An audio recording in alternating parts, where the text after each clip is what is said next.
यो चाहिँ भ्यू हो हाम्रो है। हामी चाहिँ यो सोलुखुम भन्ने ठाउँमा जिल्लामा आइपुगेका छौँ अहिले काम गर्नलाई। यस्तो भ्यू छ क्या, कस्तो जाडो है बे, यस्तो ओभर झर्या है। यो चाहिँ के हो, सगरमाथा भने यसलाई चाहिँ। यस्तो ठाउँ छ यता चाहिँ है। म यो झर्या आउनु त आइयो बित्थामा जसलाई है। अहिले चाहिँ छ्या कस्तो ठाउँ रहेछ यहाँ त। एकछिन पनि निस्किन बाहिर घरबाट निस्किँदाखेरि त हिउँ झर्ने रहेछ बिहान बिहान।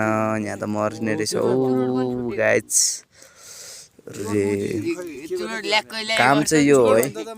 यो ओछ्यान बन्ने काम चाहिँ बडा गाह्रो रहेछ। कहाँ दुखेर बाफ्रे ब मर्न आँटिसक्यो है। आगो तापेर बसिरहेछ हामी चाहिँ होइन। ल रे होइन आगो तापेर बसिरहेछ। यो चाहिँ एकदम हरामी मान्छे है। यो चाहिँ यो हरामी है गाल नथे। हेलो हिमाल हो यो चाहिँ गाई। हिमाल हो यो चाहिँ सगरमाथा रे क्या। सगरमाथा भनेर सुनेको थिएँ। आज चाहिँ सगरमाथामै आइपुग्यो ल। ठिकै छ सगरमाथा भने सगरमाथामै आइपुग्यो माटो हुने। जाडोले मर्न आँटेको अब के चाहिँ गर्ने यसलाई चाहिँ।